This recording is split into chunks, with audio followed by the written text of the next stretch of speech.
안녕하십니까. 예, 이렇게 여주시 자원봉사센터 가족 여러분들 만나 뵙게 돼서 너무 반갑습니다. 저를 소개드리도록 하겠습니다. 제 이름은 유석광이라고 합니다. 현재 국립재활원에서 장애 발생, 후천적 장애 발생 예방 강사 활동을 하고 있고요.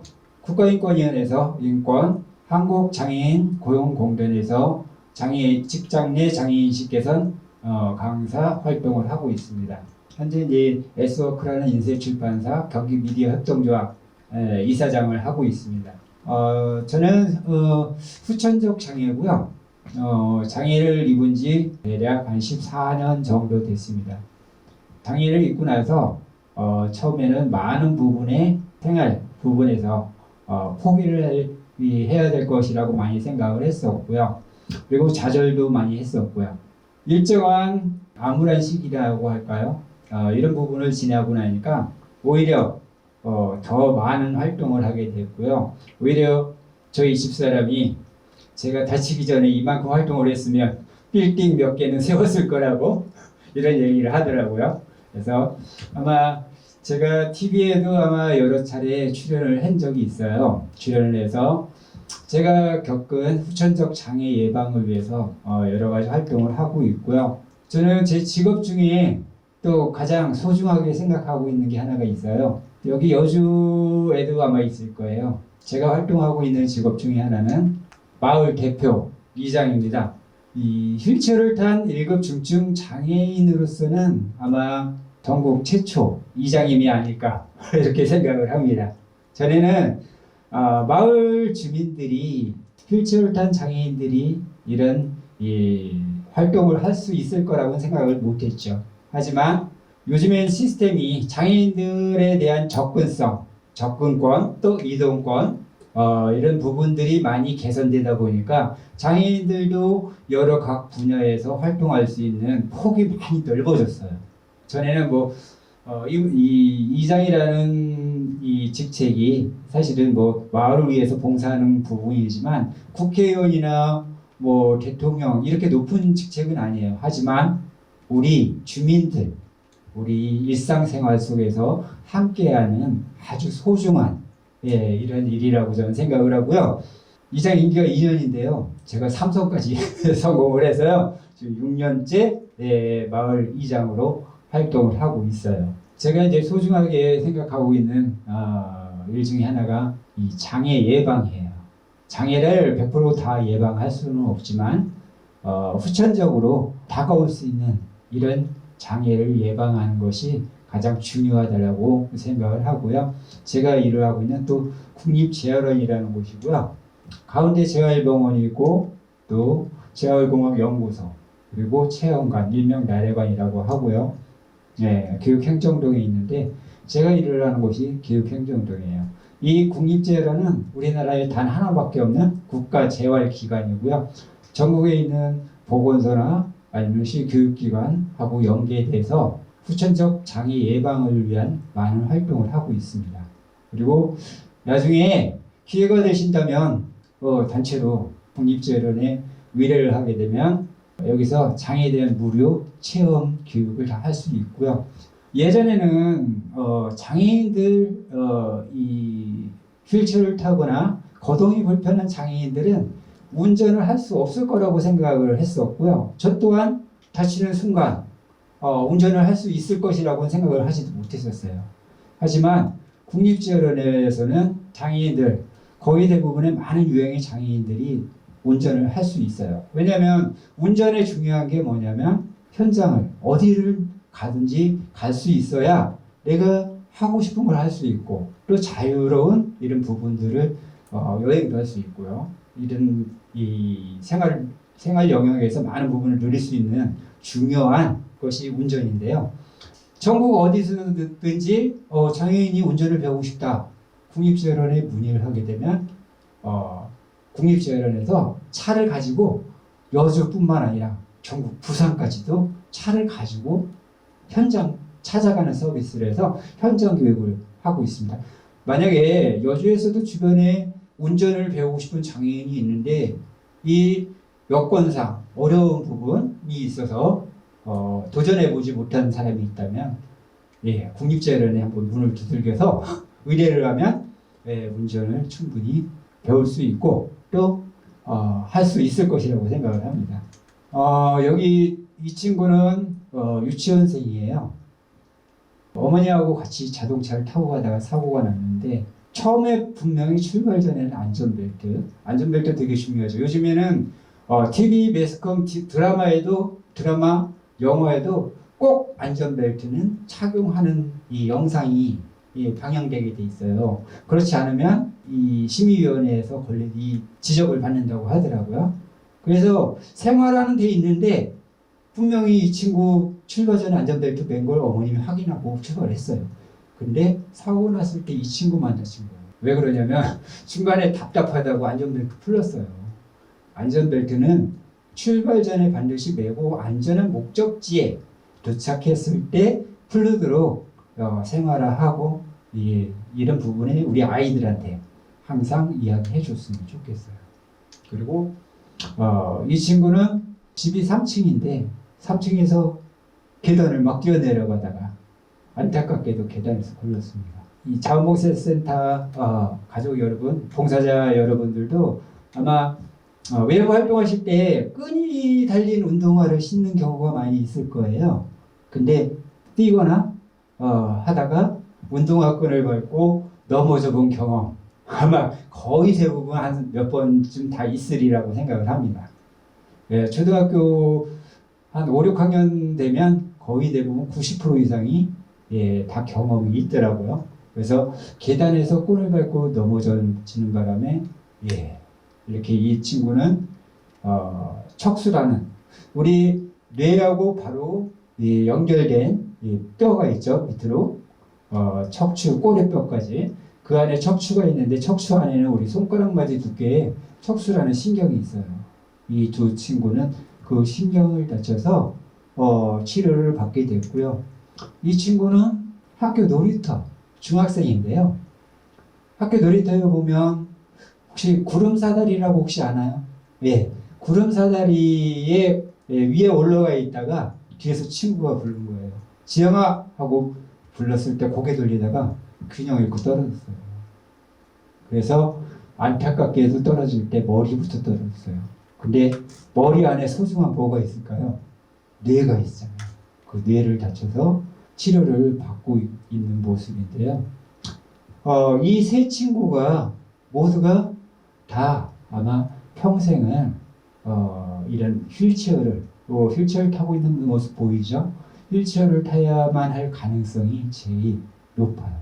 뇌하고 척수라는 신경은 일명 중추신경이라고도 하거든요. 이 중추신경은 한 번 다치면 두 번 다시 회복이 불가능하고요. 아직 현대의학으로는 고칠 수 없는 신경이기 때문에 절대 사고나 질병으로부터 우리 조심해서 조금 예방을 했으면 합니다. 그래서 이 어린 학생들 이야기지만 이 세 친구 이야기를 예를 들은 거고요. 또 여러분의 소중한 가족들이 이런 사고로 인해서 다치는 일은 절대 없었으면 합니다. 또 아까 제가 운전 이야기 했었죠. 예전에는 이제 밖에서 현장 운전 교육하면 현장 교육을 위주로 했지만 지금은 이제 여러 가지 첨단 장치를 이용을 해서 시뮬레이션을 통해서 이렇게 운전이 가능하고요. 저 또한 운전이 포기를 했었지만 지금은 운전을 누구보다 잘 하고요. 저는 11인승 승합차를 운전을 하고 있어요. 근데 전에 그런 이야기를 하더라고요. 동네 주민들이 장애인들이 운전을 하면 좀 위험하지 않을까요? 이렇게 이야기를 하는 것을 제가 들은 적이 있어요. 그런데 사실 제 와이프는 자기 차 두고 어디 멀리 갈 때는 제 차가 지나가요. 눈치를 싹 보더라고요. 그래서 제 차를 가지고 나가는데 왜냐면요, 제 차는 그만큼 안전하게 첨단 장치로 이루어져 있고요. 이 손가락 오른쪽에 손잡이 보이시죠? 여기 보면 우리 예를 들면 비행기가 이륙할 때 기장이 쭉 레발 당기면 비행기가 이륙하죠. 반대로 착륙할 때 어떻게 해요? 밀면 착륙하죠. 제 차에는 그런 장치가 여기 장착이 되어 있어요. 또 손가락만 움직여도 방향지시 등 좌우, 비상등 모든 게 클락션 손가락만 움직여도 다 가능하게 돼 있어요. 그렇기 때문에 우리 와이프 어디 멀리 갈 때는 제 눈치 봐요. 왜냐? 제 차 가져나가려고. 그렇게 하고 있고요. 또 제가 후천적 장애이기 때문에 여러 가지 이 활동을 하고 있어요. 우리 소중한 아이들의 안전을 지켜주기 위해서 일명 제가 스스로를 안전지킴이라고 해요. 그래서 교통신호하는 건 아니고요. 안전지킴이라고 해서 우리 소중한 친구들을 지켜주기 위해서 노력을 하고 있고요. 장애인, 장애인이란 어떤 사람을 이야기할까요? 예전에는 장애인 하면 떠올리는 게 뭔가 불편하고 또 불쌍하고 힘든 사람 이런 생각을 많이 했었죠. 하지만 제가 아까 이야기했듯이 제가 다치기 전에 이만큼 열심히 노력했으면 아마 빌딩 몇 개 세웠을 거라고. 장애인들 중에 다 어렵고 힘든 부분들도 있어요. 하지만 그 사람들을 위한 사회적 배려 그리고 지원 그리고 이런 교육이 뒤따라진다면 그 사람들도 충분히 많은 일을 할 수 있고요. 또 요즘에는 장애인과 함께 하면서 거기에 따른 여러 가지 일자리가 함께 창출이 되어 있어요. 그래서 여기 자원봉사자 여러분들 중에서도 나중에 장애인들과 함께하는 일자리, 장애인 근로지원이라든가 직무지도원 아니면 생활 상담사 그리고 활동지원사 이런 부분들을 이런 쪽으로 일을 함께하면 많은 일자리도 함께 창출돼서 장애인과 비장애인이 함께 상생하고 함께하는 좋은 시스템, 좋은 이 여주시가 될 수 있지 않을까 생각을 합니다. 우리나라에서는 장애인 복지법 2조 1항이 신체적, 정신적 장애로 인하여 장기간에 걸쳐 일상생활에 상당한 제약을 받는 자 이것을 장애인이라고 장애인복지법에 규정을 하고 있어요. 법률적인 용어다 보니까 상당히 어렵게 만들어 놨더라고요. 근데 쉽게 얘기해서 한번 다쳐서 그 어려움을 오랫동안 유지되는 것을 장애인이라고 하고 있어요. 제가 2006년도에 사고로 다쳤는데 그때 상황이나 치료 다 끝나고 오랜 시간 동안 지났는데도 저는 똑같은 상태의 신체적 조건을 가지고 있어요. 그래서 이것을 장애라고 우리 대한민국 장애인복지법 2조 1항에 이렇게 이야기를 하고 있고요. 예전에는 장애인이라는 이 용어를 이 표준어로 이제 사용을 하고 있는데 그 이전에는 장애자, 장애우 여러 가지 표현을 사용을 했었죠. 근데 장애자라는 표현은 끝에 자자를 한자로 표현하게 되면 놈자자. 그래서 만약에 우리 아버지 장애자세요라면 우리 아버지 장애를 가진 놈이세요. 이런 해석이 가능하지 않을까요? 또 장애우라는 표현 이것도 한참 동안 이제 많이 사용을 했었어요. 근데 이게 사용하다 보니까 어떤 문제가 있었냐면 동정의 시선. 너네들은 우리보다 다소 뒤떨어지지만 우리가 같은 친구로 존중을 해줄게. 이런 개념으로 해석이 될 소지도 있었어요. 그래서 장애자, 장애우라는 표현보다는 장애인, 비장애인 다르지 않은 똑같은 사람이라는 의미에서 장애인 이런 표현을 쓰는 게 맞습니다.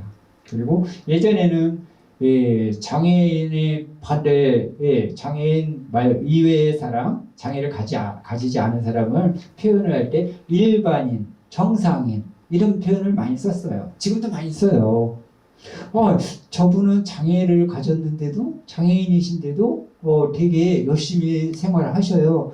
근데 우리 일반인은 우리 정상인은 이렇게 노력도 안 하고 이렇게 하는지 모르겠다. 이런 표현을 지금도 많이 사용하고 있는데 이 장애인의 반대를 지칭할 때는 첫 앞에 안일 비자를 써서 비장애인이라는 표현을 사용해 주시는 게 올바른 표현이라고 합니다. 우리나라에는 대략 장애를 15가지 유형으로 분류를 하고 있습니다. 15가지 유형을 분류하고 있는데 이 신체적 장애와 정신적 장애로 크게 두 분류, 그리고 신체적 장애는 내부적 장애, 외부적 장애와 내부 기관의 장애, 이렇게 두 가지로 나눠지고 있습니다.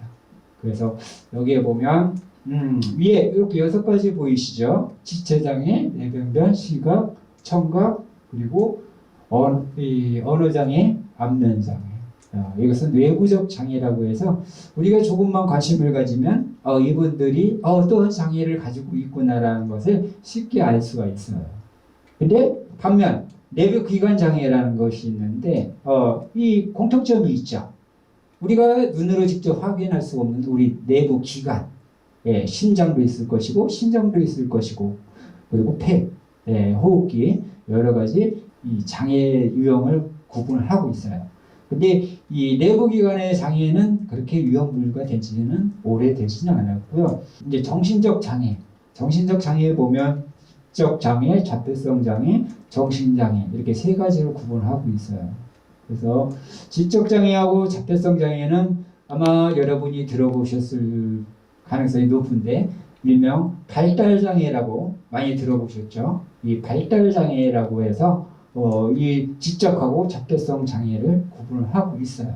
근데 지적 장애는 기준이 이 지능지수 70 이하를 지적 장애라고 하고요. 그리고 자폐성 장애, 새로운 환경에 잘 적응을 하기 어렵고요. 도전적 행동이라고 그 학계에서 이야기한다고 하는데 돌발 행동을 많이 하는 저희가 자폐성 장애예요. 근데 이 두 부분들이 다소 우리가 시간을 가지고 이 친구들을 관심을 가지고 지원을 해주거나 관심을 가지고 함께하면 얼마든지 우리보다 이 사람들은 사회생활하는데 충분한 어려움이 없을 거라고 생각을 합니다. 그리고 정신장애. 예전에 꼭 9시 뉴스나 일본 뉴스에 오면 강력 범죄를 저지른 사람들을 정신장애에 많이 비유를 했었죠. 근데 지금은 이런 보도 자료가 나오면 그거는 이 차별 행위에 들어가기 때문에 많이 변화가 있는데 그래도 그 부분이 오래 지속되다 보니까 정신장애들이 위험하지 않을까? 이런 생각을 하시는 분들이 있어요. 하지만 정신장애인 분들이 그렇지 않은 분보다 오히려 사고 발생률이 그렇게 크지는 않다고 해요. 그래서 앞으로 지적장애, 자폐성 장애, 정신장애 이 세 분들, 이분들을 만났을 때 고정관념이나 이런 부분들, 이 편견 이런 부분으로 대하지 않았으면 좋겠습니다. 청각장애인 분들이 많이 사용하는 보청기 그리고 흰지팡이 어떤 분이 사용을 하죠? 시각장애인 분들이 많이 사용을 하죠. 시각장애인 분들이 흰지팡이를 사용을 하는데 길을 다니다 보면 길에 보면 인도에 노랗게 색깔 칠해지는 게 있을 거예요. 그 관심을 가지신 분은 잘 아시겠지만 노랗게 색깔 칠해져 있는 블록 중에 모양이 2가지예요. 하나는 동그란 저명으로 된 저명 블록이라고 해서 16개의 점으로 이루어진 블록이 있고요.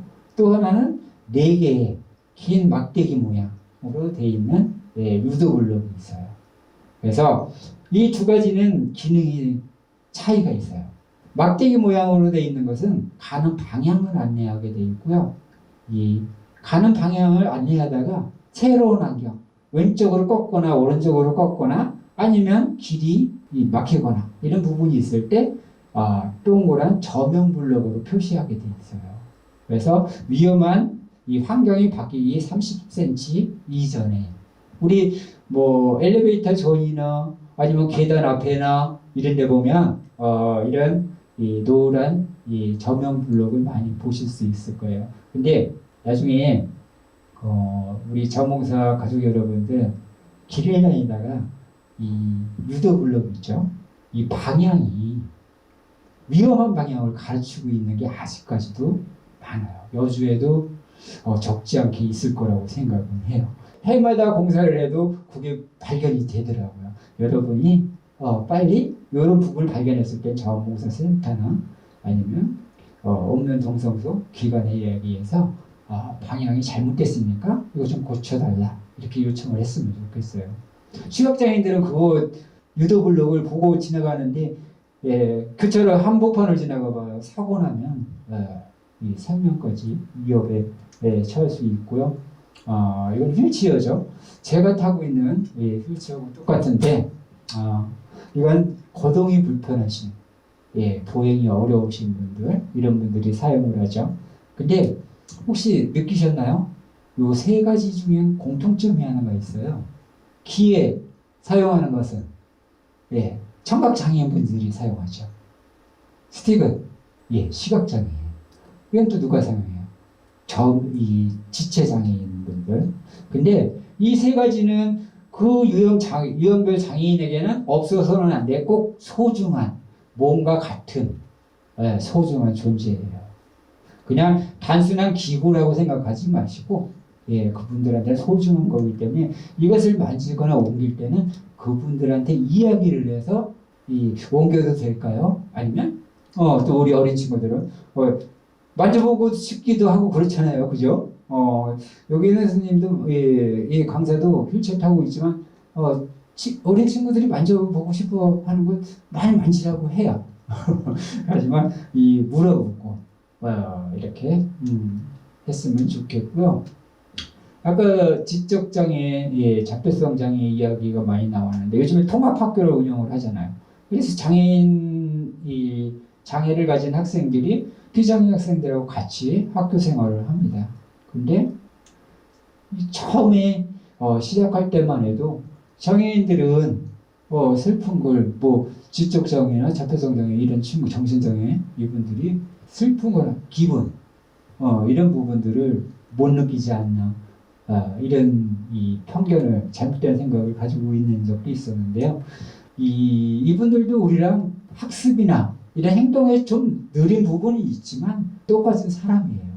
오히려 이분들은 마음이 문을 한번 열면 더 많은 것을 우리 베풀고 함께하는 멋진 사람들이기 때문에 우리랑 다르지 않은 똑같은 사람이라고 생각해 주시길 바라고요. 또 우리 봉사자 여러분, 우리 장애인들 주변에 어려운 분들 보면 꼭 도와주고 싶죠. 땀 흘리고 있는 장애인들을 발견하면 아마 저기 50m 전방에서도 뛰어오실 거예요. 근데 도와주기 전에 제일 먼저 해야 될 게 있어요. 무엇일까요? 맞습니다. 도와주기 전에는 항상 도움이 필요한지 어떤 도움이 필요한지를 미리 물어보아 주시고 했으면 좋겠어요. 도움이 필요하지 않은데 내가 스스로 도움을 줬다라는 이런 자부심을 갖기 위해서 도와주는 이런 분은 없겠죠. 어떤 도움이 필요한지 미리 물어보고 도움을 주셨으면 좋겠습니다. 우리나라 장애 인구수를 분석을 해봤더니 2015년도 보건복지부 기준에 의하면 통계 자료에 의하면 249만 명이라고 해요. 지난해 2019년도 기준으로 하면 270만 명이 조금 넘는다고 해요. 해마다 장애인 인구수는 많이 계속 지속적으로 늘어나고 있어요. 그래서 249만 명. 근데 그 중에 후천적 장애가 무려 90%예요. 선천적 장애, 후천적 장애 둘로 나눠지는데 그러면 선천적 장애는 뭐고 후천적 장애는 뭘까요? 선천적 장애는 태어나면서부터 장애를 가지고 태어나는 것을 선천적 장애라고 하고요. 후천적 장애는 건강하게 태어났지만 나중에 사고나 질병으로 장애인이 되는 것을 후천적 장애인이라고 합니다. 무려 근데 90%가 후천적 장애라고 해요. 후천적 장애가 90%라는 중요한 부분이 하나 있어요. 제가 이것을 그래프를 통해서 보여준 이유는 후천적 장애는 우리가 관심을 가지고 노력을 하면 어느 정도는 예방이 가능하다는 거예요. 그래서 여러분들도 이 자원봉사를 하거나 아니면 활동을 하다가 이 후천적 장애로 인해 어려움을 겪는 일은 없었으면 합니다. 항상 안전을 확인을 하고 활동을 해서 이 후천적 장애의 범주 안에 들어가는 일이 없었으면 좋겠습니다. 우리 혹시 머리를 한번 먼저 만져볼까요? 네. 머리에 뭐가 잡히나요? 딱딱한 두개골 잡히죠? 이 안에 소중한 뭐가 있어요? 뇌가 있잖아요. 그죠? 그리고 여기 목을 한번 잡아볼까요? 뭐가 잡히죠? 척추뼈가 잡히죠? 척추 안에는 아까 얘기했던 우리 손가락마디 두께의 척수라는 신경이 있어요. 이 두 신경, 뇌하고 척수를 중추신경이라고 합니다. 이 두 가지는 중추신경은 한 번 다치면 회복이 불가능해요. 여기 나오죠. 척추뼈, 그 안에 척수. 그래서 뇌는 여러 가지 부분으로 구분을 하고 있어요. 전두엽을 다치게 되면 언어장애가 올 수 있어요.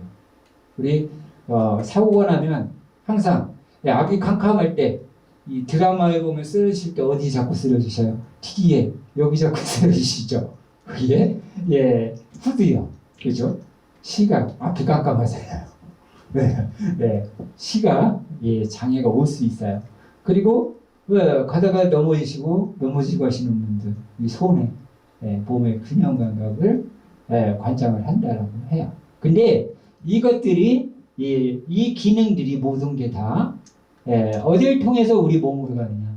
바로 척추뼈 안에 있는 척수라는 신경을 통해서 우리 몸 구석구석 말초신경으로 전해지게 돼 있어요. 여기 보면 경추 7개 마디가 있는데요. 이곳을 다치게 되면 빨간 부위가 가슴 위에 있죠.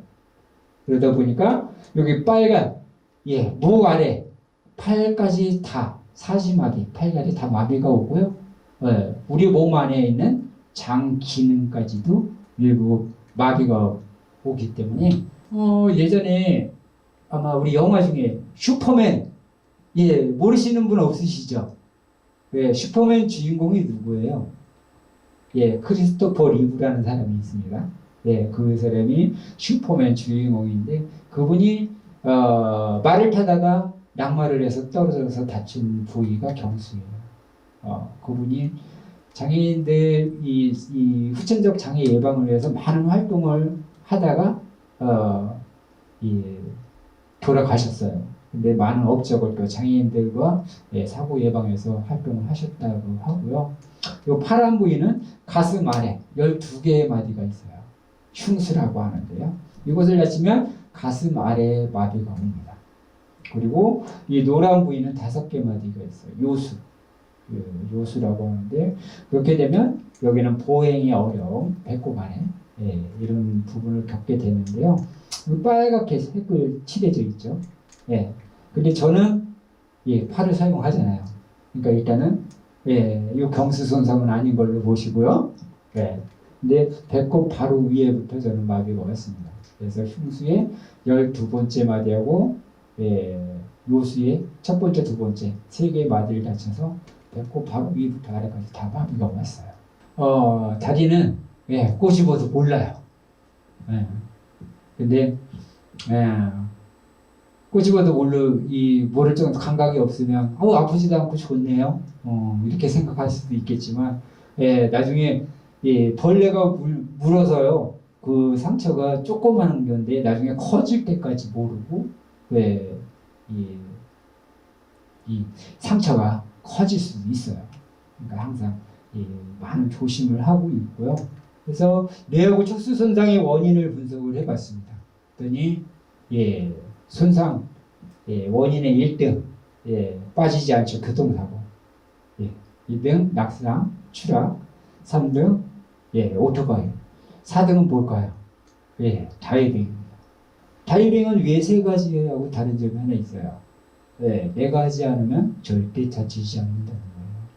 네, 초등학생들한테 얘기했더니 아니 선생님 나는 다이빙 하려고 안 했는데 친구가 빚어서 다이빙 했어요. 이렇게 하는 친구들이 있어요. 참 내가 답하기 좀 곤란한 이런 부분인데 그거는 다이빙이라기보다는 아마 추락, 낙상 이런 부분이 맞지 않을까 생각을 합니다.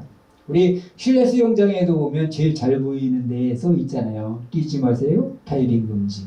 이렇게 항상 써 있는데 우리 여름철에 계곡 바닷가 놀러 가서 안전도 확인하지 않고 다이빙 하시는 분들 있어요. 절대 다이빙하지 않길 바라고요. 예전에는 장애인을 바라보는 시선이 곱지는 않았었죠. 그죠? 각종 편견 그리고 선입견 이런 부분들 그리고 주변으로부터 잘못된 정보 이런 부분을 통해서 오해 이런 부분들이 있었고요. 근데 이것으로 인해서 이루어지는 게 뭐예요? 차별이잖아요. 그렇죠? 각종 차별 행위가 이루어지는데 그 차별 행위를 막기 위해서 만들어진 게 장애인 차별금지법. 그래서 일명 장차법이라고 하는데 정식 명칭은 장애인 차별 및 권리 구제에 관한 법률이라고 해요. 그래서 이 목적을 보면 모든 생활 영역에서 장애라는 이유로 차별을 금지 그리고 차별받은 사람의 권익을 효과적으로 구제한다라고 되어 있죠. 네, 다른 장애인 복지법이나 이런 부분들은 규정은 하고 있지만 구제 이런 부분에 대한 거는 담고 있지는 않는데 이거는 잘못된 부분이 있을 때 벌칙 조항부터 그리고 차별 행위를 받은 사람은 어떻게 하면 효과적으로 구제할까 도움을 줄까 이런 부분들이 나눠 있는데요. 전 세계에 우리나라가 7번째, 아시아에서는 2번째로 장애인 차별 금지법이 제정이 됐어요. 일본에서도 장애인 차별 금지법이 없습니다.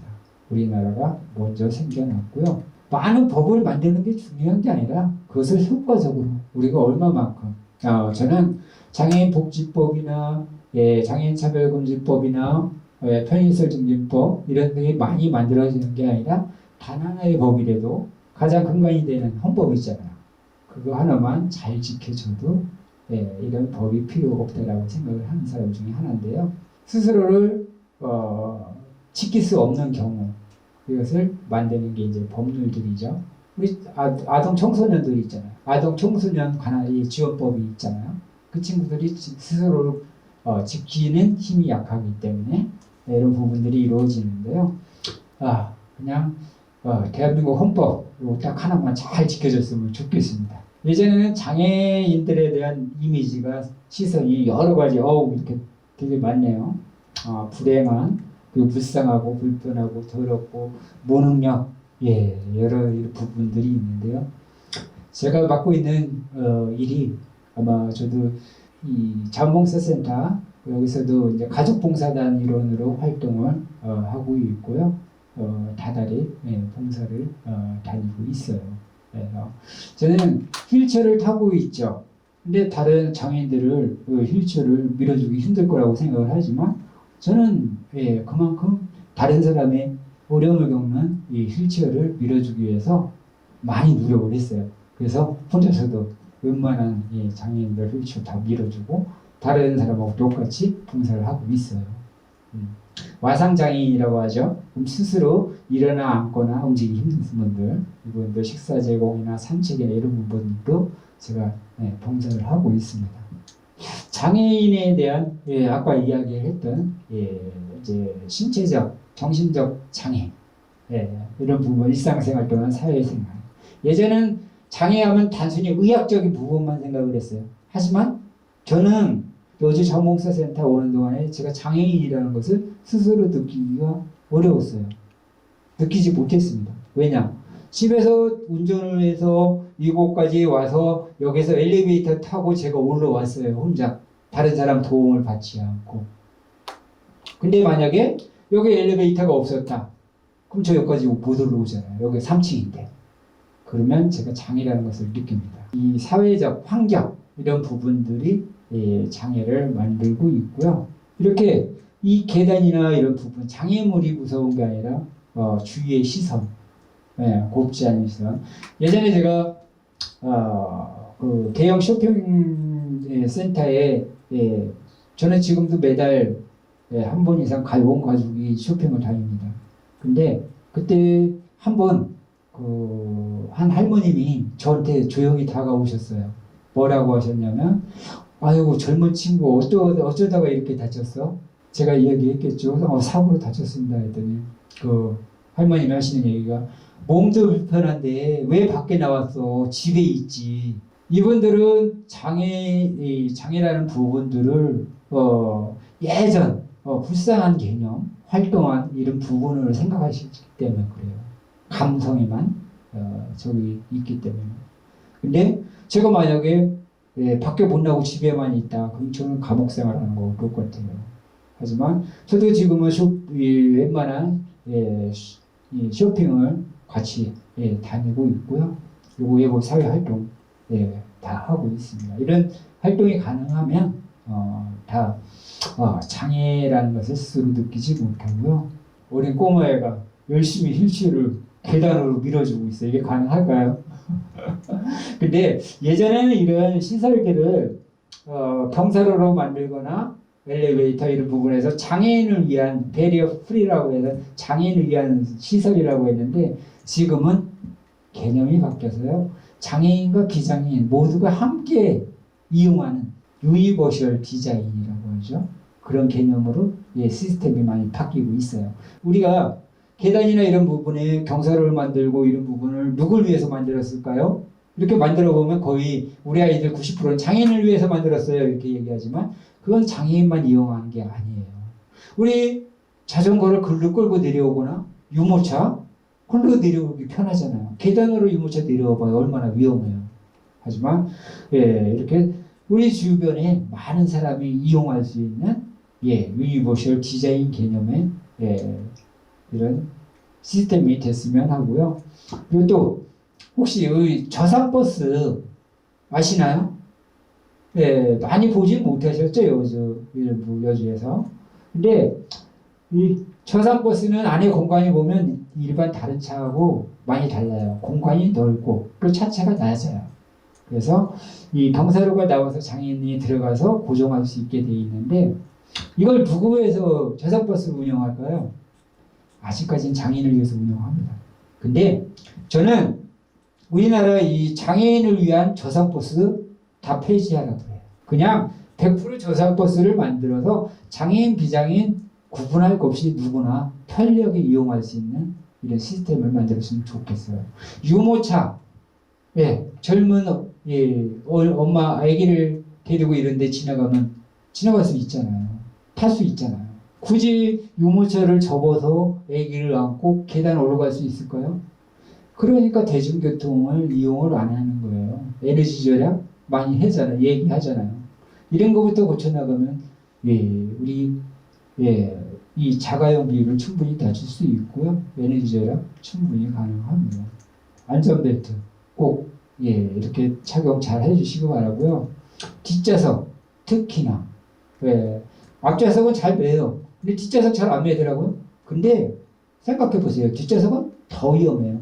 앞에 앉아 계신 분하고 같이 다쳐요. 둘이 다쳐요. 그러니까 뒷좌석도 꼭 안전벨트 전자석 잘 매기 바랍니다. 특히나 가운데 안전벨트 없는 경우 있어요. 가운데는 꼭 앉지 않거나 앉더라도 안전벨트 꼭 잘 이렇게 멋지게 맸으면 좋겠습니다. 혹시 자제분들 학원버스 내려서 버스하고 차 사이에 횡단보도라고 해서 막 튀어나오면 여기 뒤에 보이시죠? 하얀 차가 오다가 이 체구가 작은 우리 아이들은 발견을 하기 어려워요. 그래서 크게 이렇게 사고가 날 수 있기 때문에 절대 골목에서도 안전 확인하지 않고 막 뛰어나오는 이런 일 없도록 이렇게 했으면 좋겠습니다. 그리고 놀이터에 가끔 이런 아이들이 있으면 꼭 잘 지도해 주시고 꼭 이런 위험한 행동을 하지 않게끔 했으면 좋겠습니다. 그리고 아까 이야기했던 다이빙, 타고 요령의 3위, 그죠? 중증 장애. 예. 여기 보니까 물고기가 더 놀라는 것 같아요, 그렇죠? 예, 꼭 이 저희 국립에서 실험을 해봤어요. 사람하고 똑같이 모형을 만들어서 실내 수영장에서 다이빙을 이렇게 모형을 했는데 꼭 끝에 보이시죠? 머리가 부딪히면서 고개가 꺾였어요. 이러면 뇌를 다치거나 경수 손상이에요. 꼭 잘 다이빙은 하지 않게 지도해 주시고요. 학교에서 요즘에 뭐 왕따나 빵셔틀이나 뭐 이런 부분들 우리 관심을 가지고 우리 아이가 집에 왔을 때 어떤 변화가 있는지 환경에 이런 생활 패턴에 변화가 있으면 꼭 잘 확인을 하고 학교 선생님들하고 전화해서 그냥 막 화내지 마시고 혹시 우리 아이가 이런 보이는데 혹시 또 무슨 일이 있지 않나 이렇게 같이 논의를 하고 학교에서도 선생님들이 가정에 이렇게 이야기하고 서로 소통이 잘 됐으면 좋겠어요. 이 소식 주고받고 이런 좋은 의미에서 대화를 하게 되면 우리 소중한 아이들이 상처를 받거나 이런 부분들이 많이 줄어들 거라고 생각을 합니다. 그리고 끝으로 이 장애 예방 5개명 이거는 이제 국립재련에서 입원해 있던 장애인들을 10년 동안 연구해서 만든 거예요. 어떻게 하면 우리 아이들이 아니면 아이들뿐만 아니라 어른들도 똑같아요. 다치지 않고 생활할 수 있을까? 10년 동안 병원에 입원해 있던 환자들, 장애인들을 통계를 내서 만드는 게 장애 예방 5개명이에요. 첫째, 무단횡단을 하지 말자. 저희가요 학교에 가서 우리 아이들한테 무단횡단 하지 말라고 이렇게 잘 가르쳐 놓고 해놨더니 어머님이 길을 가시다가 아이 손을 잡고 무단횡단을 하잖아요. 엄마 무단횡단만 하면 안 돼. 그러는데 엄마가 뭐라고 하실까요? 엄마랑 있을 땐 괜찮아. 이거는 우리 아이들 진짜 더 어려운 상황에 밀어넣는 거니까 꼭 무단횡단 하지 않길 바라고요. 차를 탈 때 안전벨트 꼭 착용하길 바라고요. 그리고 난간에서 학교, 놀이터, 아파트 난간에서 위험한 놀이 그리고 난간, 베란다에 이렇게 매달리는 경우 우리 아이들이 있어요. 꼭 이걸 하지 않게끔 주의를 주시고요.